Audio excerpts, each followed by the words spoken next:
raudales hacia las personas que me rodean. Yo creo que el día que nosotros empecemos a pedir lo que realmente vale, nuestra vida será transformada de una manera impresionante.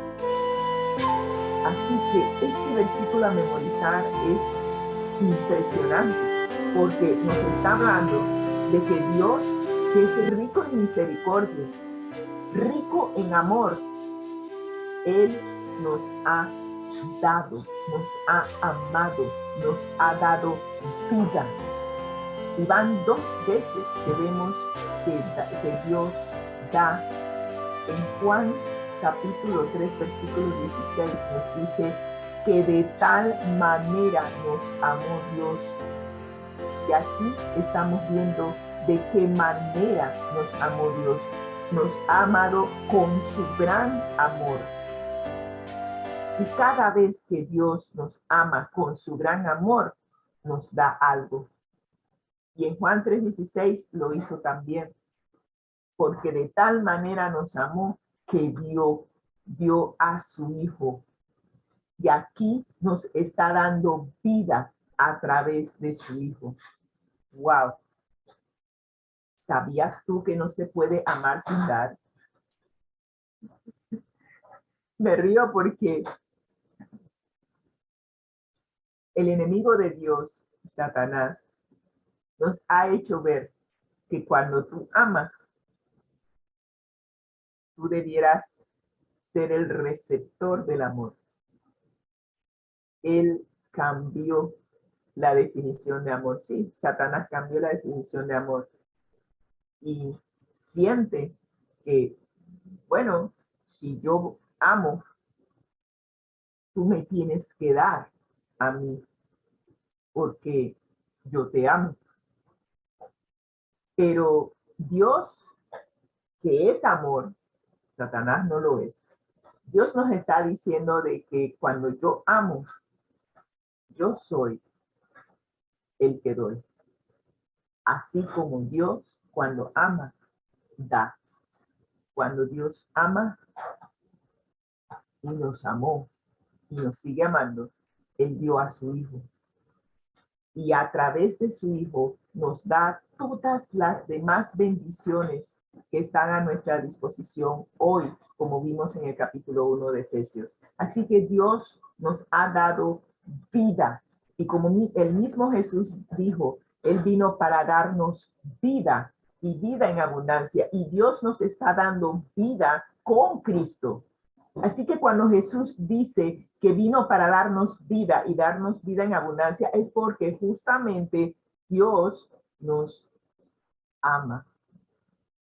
Dios nos ama con su gran amor. Así que a través de Jesús nos vino a dar vida y vida en abundancia. ¿Y sabes qué? Nos vino a dar ese gran regalo de amor cuando tú y yo estábamos muertos en delitos y pecados. Sí, estábamos totalmente muertos, absortos, totalmente desconectados de Dios. Por eso es que el apóstol Pablo dice que es por gracia que hemos sido salvos, porque nosotros no hicimos absolutamente nada para merecer el amor de Dios. Y no hay nada que podamos hacer para merecer el amor de Dios. Absolutamente nada. Todo lo que recibimos de Dios, lo recibimos porque Él nos ama.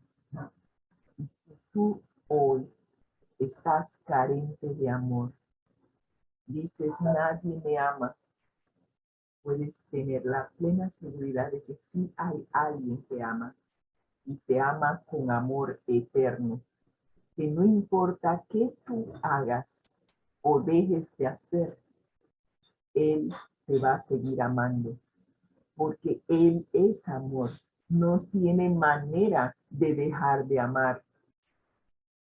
Y ese amor lo vimos en carne viva, en carne propia, en Cristo Jesús. Si Jesús no está aquí con nosotros hoy, pero puedes sentir su presencia en tu vida a través del Espíritu Santo. Yo te invito hoy a que puedas experimentar el amor de Dios en tu vida. Dale la oportunidad a Dios de expresarte y de probarte cuánto te ama. Claro, desde el momento en que tú vengas a Él, el enemigo va a querer interponerse para que tú no seas el receptor de ese amor. Pero no importa, tú sigue adelante. Ve a Dios a través de Jesús. Coge tu palabra, coge la Biblia, la palabra de Dios, estudia la epístola, el Evangelio según San Juan. Estúdiala. Llegarás a conocer a aquel que es amor. Y cuando lo llegues a conocer, vas a sentir su presencia en tu vida. Te vas a sentir amado, pero en abundancia. Y cuando llegues a experimentar el amor de Jesús en tu vida, ese amor que transforma, porque cuando Jesús llega a tu vida, Él llega en raudales y llega y te muestra su amor. Y cuando te muestra su amor, corazón de piedra queda eliminado. El Espíritu Santo hace una cirugía de corazón abierto y te quita ese corazón de piedra y te pone un corazón nuevo, capaz de amar a Dios y a todos los que te rodean. Esa es una transformación que hace Dios que no lo puede hacer ningún ser humano. Un trasplante de corazón abierto que solo Dios puede hacer. Y cuando Él llega a ti y hace esa cirugía de corazón abierto, quedarás inundado de su amor. Serás el receptor permanente de su amor. No importa qué esté pasando a tu alrededor, su presencia, su amor estará en ti, morará en ti. Créeme, a partir de ese momento, tu visión de la vida cambiará. La manera en que miras a las personas a tu alrededor también va a cambiar. Tu relación familiar va a cambiar, porque finalmente conociste a aquel que es amor.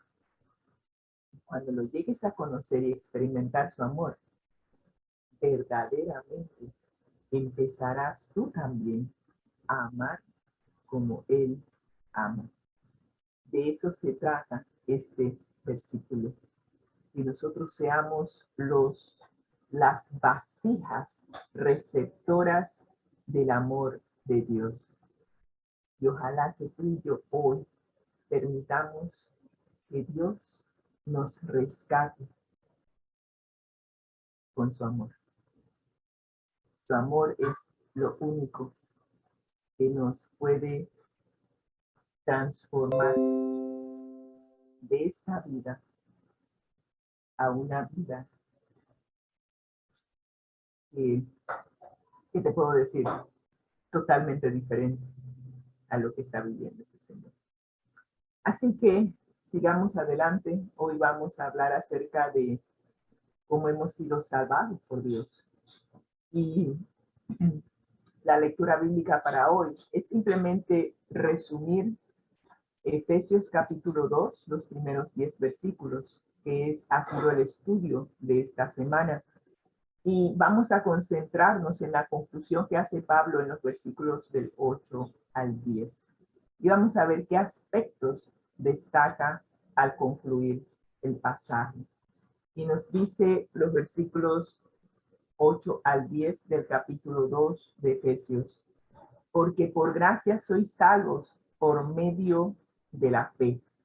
Y esto no de nosotros, pues es don de Dios, no por obras, para que nadie se gloríe.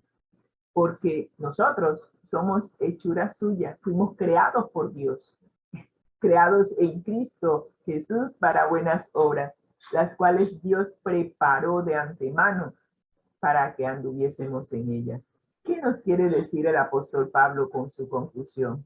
Bueno, en Efesios capítulo 2, versículos del 1 al 3, Pablo hace lo que llamamos detalla cómo era nuestra vida antes de conocer a Jesús.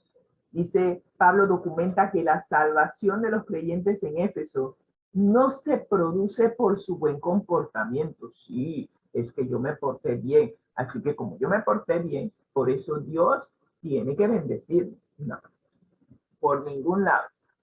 No es por, ni por nuestro comportamiento ni por nuestras buenas cualidades. Cuando el apóstol Pablo comienza la historia, está diciendo y puntualiza en Efesios capítulo 2, versículo 1, lo dice clarito.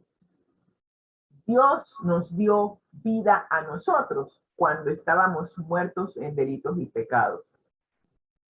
O sea, no estábamos haciendo absolutamente nada para merecer ni la vida ni el amor de Dios. Absolutamente.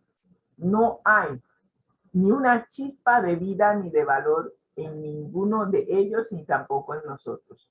El pecado nos tenía totalmente vencidos. Estábamos como el apóstol Pablo, hundiéndonos en el mar. No estábamos manifestando ningún tipo de iniciativa personal de buscar a Dios. Habíamos sido controlados por Satanás. Estábamos controlados por nuestras bajas pasiones y nuestros delirios mentales.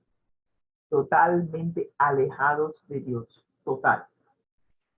Y aquí Efesios 2, capítulos 2 y 3 nos dicen lo siguiente. Nosotros vivíamos en pecado igual que el resto de la gente. Me fascinó esta versión. Obedeciendo al diablo, el líder de los poderes del mundo invisible, quien es el espíritu que actúa en el corazón de aquellos que se niegan a obedecer a Dios. Increíble. Nosotros nos negábamos a obedecer a Dios y tengo que admitirlo. Dios no era parte de nuestra vida en ningún momento. Así que nosotros vivíamos conforme a los dictámenes de nuestra conciencia. Y nos dice el apóstol Pablo, entre los cuales también nosotros vivimos en otro tiempo. El apóstol Pablo dice, yo también estaba allí. Yo vivía igual que ustedes, en los deseos de mi carne, haciendo la voluntad de mi carne, de los pensamientos. Y éramos por naturaleza hijos de ira, lo mismo que los demás. O sea, Pablo está diciendo que el estilo de vida, de vivir sin Cristo y sin Dios en nuestras vidas, es la norma del mundo actual. Sí lo es. Ese es el estilo de vida. Nadie se preocupa por tener una relación con Dios, ni de hablar con Dios. Dios está totalmente fuera de sus vidas. Esa es la situación del mundo. Y nosotros éramos parte de ese estilo de vida antes. Por eso es que el apóstol Pablo nos dice que Dios nos dio vida cuando nosotros estábamos muertos, espiritualmente hablando. Pero, como dice, pero Dios, antes del pero Dios, dice, sin saberlo, no nos dimos cuenta de que si seguíamos en ese estilo de vida, nosotros eventualmente estábamos encaminados hacia un día final de juicio divino. ¿Por qué? Por ser hijos de ira. Fuimos creados por Dios, pero nos hemos rebelado contra nuestro Padre. Así que el apóstol Pablo nos dice que éramos por naturaleza hijos de ira. Hijos de ira. Hijos rebeldes en contra de nuestro Padre Celestial. Así que por ende, si seguíamos en esa rebeldía, lo único que íbamos a cosechar es la muerte, porque nos habíamos desconectado totalmente de la fuente de vida eterna. Así era nuestra vida. Pero Dios, ahora sí, pero Dios. Sin embargo, en vez de estar arraigada en sus cualidades, o sea que en vez de que Dios nos diera a nosotros lo que merecemos, Dios fundamenta su salvación, su rescate a nosotros en amor. A pesar de nuestro estilo de vida, a pesar de ser hijos de ira, a pesar de estar en rebeldía contra Dios, Dios nos ama con un amor totalmente inexplicable. Un amor que no se puede explicar sobre la base de ningún valor que resida en nosotros, el objeto de su amor. ¿Cómo se puede explicar que un padre ame a un hijo que no quiere saber de él? Sin embargo, Efesios 2:4 nos dice que con misericordia y amor Dios actúa en favor de nosotros a través de Cristo, resucitándonos de la muerte espiritual. ¿Usted se acercaría a una persona que no quiere saber nada de usted y le diría, ¿sabes qué? Yo te amo? La persona se va a quedar, ¿en serio? Pero si yo no he hecho nada para que tú me ames, te odio. ¿Cuántos hijos no he escuchado decir te odio a sus padres? Y sin embargo, a pesar de cómo esas palabras pueden herir al padre, el padre que fue el progenitor de ese hijo, le dice, no importa cuánto me odies, hay algo que no puede cambiar entre tú y yo. Yo soy tu padre, tú eres mi hijo y con amor eterno te he amado. Eso es lo que está diciéndonos Dios aquí. Que es el hecho de que tú y yo no queramos saber de él, el hecho de que lo odiemos, de que somos hijos de ira, lo que no puede cambiar es que tú y yo fuimos creados a imagen y semejanza de Dios. Somos hijos de Dios por creación. Y por ser hijos de Dios por creación, a pesar de que lo queramos negar, a pesar de que lo rechacemos, ese hecho no puede ser cambiado. Y por ende, nuestro Padre nos dice, con amor eterno te he amado. No puedo dejar de amarte. Eres mi hijo, eres mi hija. ¿Puedes tú entender el amor de Dios hacia nosotros? Es inexplicable, totalmente inexplicable. Mediante la intervención de Dios, nosotros experimentamos una trayectoria que no tiene nombre. Desde las profundidades extremas de la muerte espiritual total, desde lo profundo del pozo donde estaba la niña que había caído, en la historia que vimos al inicio de esta lección, desde allá en el fondo. Y como nos dijo un pastor una vez, nosotros estábamos en lo más profundo de una letrina, embarrados de pecado.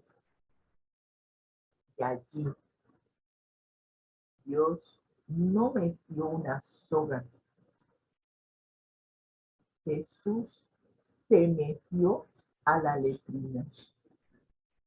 Y de allá, de esas profundidades extremas de muerte espiritual, de esclavitud porque éramos esclavos de Satanás, no tenemos poder para vencer a Satanás, no tenemos poder en nosotros para vencer a Satanás.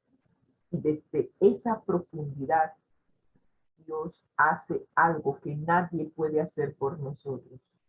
Nos dio vida con Cristo, nos resucitó y en esa resurrección no solamente nos dio vida, sino que nos saca de la letrina, nos transporta al cielo y nos sienta en lugares celestiales con Cristo Jesús. ¡Wow! Estamos hablando de una transformación total, muy parecida a lo que vivió José en el libro de Génesis. Había sido acusado injustamente de un crimen que jamás cometió, de haber tratado de violar a la esposa de su amo Potifar. Fue enviado a prisión y estuvo allí por varios, vamos a decir varios años. Y ya cuando José piensa que, wow, Dios parece haberse olvidado de mí, se le olvidó que yo estoy aquí injustamente. Inclusive le dice al copero del faraón, oye, cuando salgas, acuérdate de mí. Dile al faraón que yo estoy aquí injustamente. Y cuando el copero sale, después de que José le había interpretado el sueño donde le dijo que iba a salir libre, el copero se olvida totalmente de José y pasa el tiempo. Pero así como José interpretó el sueño del copero, ahora Dios, pero Dios, ahora hace que el faraón tenga un sueño. Y allí, en ese momento en que el faraón no recuerda, o mejor dicho, sí recordó el sueño, pero no sabía la interpretación, en ese momento, entonces el copero, el Espíritu Santo trae a la memoria del copero, oye, te habías olvidado de José, que está en prisión. Y en ese momento, José pasa de ser un prisionero. Lo llevan, lo limpian, lo afeitan, lo visten y lo llevan al palacio del faraón. Y allí, luego de interpretar el sueño del faraón, es nombrado segundo al mando después del faraón. Y se sienta al lado del faraón. Lo mismo hizo Dios con nosotros. De la profundidad del calabozo, de la prisión donde estábamos, nos resucitó, nos levantó, nos bañó, nos limpió, nos afeitó, nos transformó y nos hizo sentar con Cristo en lugares celestiales. Solo Dios puede hacer eso. Y ojalá que tú y yo hoy podamos pasar por esta experiencia de rescate que solo Dios puede hacer en nuestras vidas. Esta intervención divina, similar a un rayo, no es un fenómeno momentáneo. Esta experiencia tiene poder de permanencia real, duradera, eterna, porque Dios tiene la intención de mostrar su gracia hacia todos nosotros en Cristo Jesús por toda la eternidad. Esta muestra de gran amor de Dios hacia nosotros, seres que no lo merecemos, se llama gracia.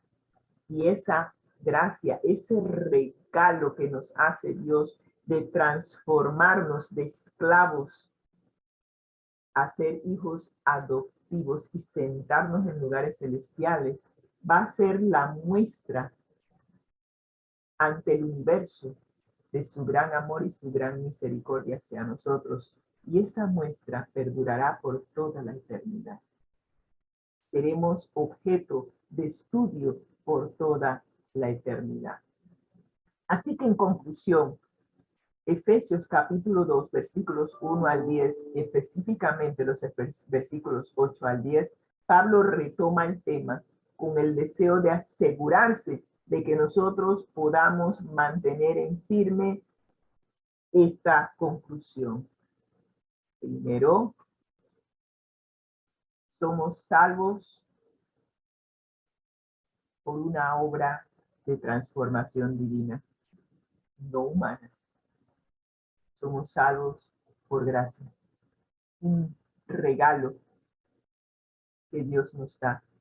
No se origina en nosotros, es un don de Dios y ningún ser humano puede jactarse de haberlo provocado, porque no hay nada en nosotros que nos haga merecer este gran regalo que Dios nos ha dado. En segundo lugar, somos una obra maestra en las manos de Dios. Fuimos creados por Dios en Cristo Jesús. Somos una hechura de sus manos. Y fuimos creados para buenas obras, las cuales Dios preparó para que andemos en ellas. Y en tercer lugar, ¿no? Ese es el segundo. Así que, resumiendo lo que Dios nos está diciendo en el capítulo 2, versículos del 1 al 10. ¿Cuál era nuestra situación cuando Dios nos encontró? Estábamos muertos en delitos y pecados. Y en esa situación, Dios nos dio vida. Pero eso fue un regalo, no algo que merecemos. Antes de conocer a Jesús, nosotros estábamos en esta condición. Estábamos muertos en delitos y pecados. Seguíamos la corriente del mundo, hacíamos lo que Satanás nos decía. Estábamos habituados a pecar. Estábamos bajo el dominio del diablo. Éramos por naturaleza hijos de la ira, hijos desobedientes, haciendo nuestra propia voluntad. Por ende, éramos hijos de ira. Pero después de haber conocido a Jesús, ahora tenemos vida, porque Él nos dio vida juntamente con Cristo. Ahora estamos vivos en Cristo y el Señor nos ha llevado a sentarnos en lugares celestiales. Somos salvos por fe, no es de nosotros, es un don de Dios para que nadie se gloríe. Ahora podemos disfrutar de cada una de las bendiciones espirituales que Dios nos ha dado desde antes de la fundación del mundo, como dice Efesios capítulo 1, versículo 3. Y ahora que hemos sido resucitados, hemos ascendido y estamos sentados junto con Cristo en lugares celestiales, ahora estamos hechos, ¿sí? Porque fuimos transformados cuando resucitamos. Ahora estamos hechos para realizar buenas obras. Y ahora, como somos una nueva hechura en Cristo Jesús, ahora somos hijos de Dios. Como dice Primera de Juan 3:1, mirad cuál amor nos ha dado el Padre para que seamos llamados hijos de Dios. Ahora no somos hijos de ira, sino hijos obedientes de Dios. Este es el resumen del capítulo 2 de la epístola a los Efesios, versículos 1 al 10. Y para recordarnos, nunca podemos hacer lo que Cristo ha hecho por nosotros. Todo lo recibimos por gracia, un don totalmente inmerecido, y nada de lo que Dios puede hacer en nuestras vidas, nosotros lo podemos hacer. Solo Él puede transformar nuestras vidas y hacernos nuevas criaturas en Cristo Jesús. Y terminamos con esta cita de la hermana White que dice lo siguiente en los comentarios bíblicos adventistas, tomo 7. Dios revela en su palabra lo que puede hacer por los seres humanos. ¿Qué es lo que puede hacer Dios que tú y yo no podemos hacer? Amolda, adapta de acuerdo con la semejanza divina nuestros caracteres. Solamente lo puede hacer si nosotros permitimos o llevamos el yugo de Cristo. Y usted dirá, yo no me quiero poner ese yugo. Bueno, el yugo de Cristo es fácil, según Mateo 11, versículo 28 y 30. Nosotros lo que está... Soy su hermano en Cristo, José Moreno, del Ministerio Conéctate a Jesús. Hoy estuvimos con ustedes, mi querida esposa Rosita Baker de Moreno y su servidor. Les deseamos que pasen un feliz primer día de la semana. Disfrútenlo, porque al que el Señor llama, capacita. Al que envía, acompaña. Siempre gozoso. Conectados a Jesús a través de la Biblia. La Biblia. Todos juntos. Rumbo al cielo.